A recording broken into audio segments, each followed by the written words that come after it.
Hari Om, begin each day listening to the most auspicious sound in the universe.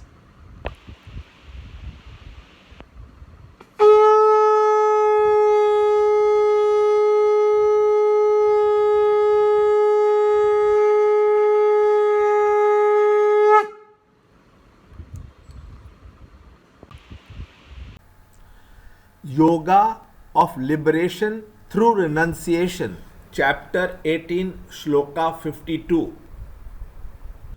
Dwelling in solitude, eating but little, speech, body, and mind subdued, always engaged in meditation and concentration, taking refuge in dispassion. Chapter 18, Shloka 52.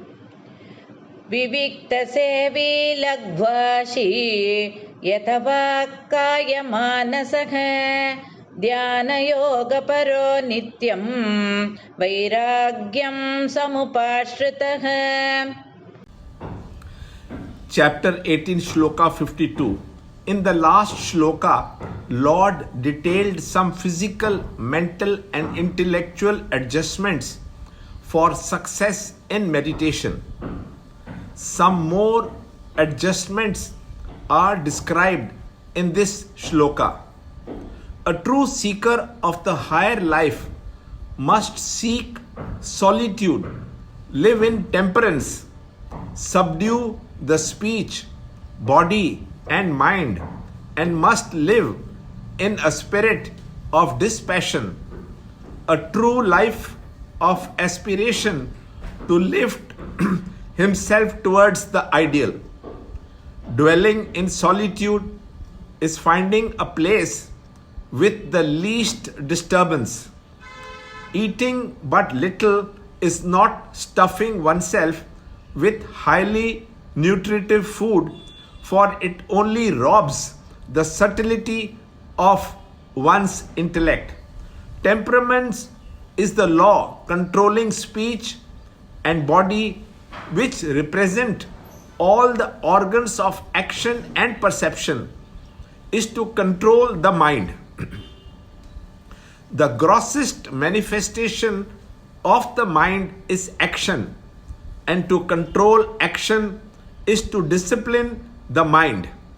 The mind itself at the body level becomes the sense organs, and the mind projected away from the body is the world of sense objects. Eliminating the egocentric attitude in all our perceptions, in all our relationships with the world of objects is advised. To quieten the sense object seeking mind, it is necessary that we give it some point of contemplation whereby it disengages from everything and discover some deeper happiness. For this dedication to a noble and higher ideal is the method. Diverting the mind from the world of sense objects and maintaining it in a steady flow towards contemplation of the Lord in an utter attitude of identification is called meditation. Possessed of dispassion doesn't mean self-denial or any object of desire, but it is a state when the mind rebounds upon itself from the objects as a result of its discovery that the objects contain no glow of happiness. Such a person does not run away from the object. Objects run away from him in despair. That is the essence of dispassion. Learn more in the next shloka in the next video. To understand Gita, join Chinmaya Mission study group in your area. There are over 300 Chinmaya Mission centers in the world.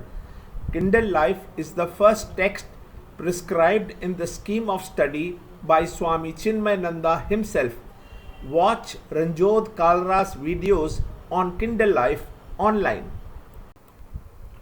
See this video clipping again and again till you can answer the following questions.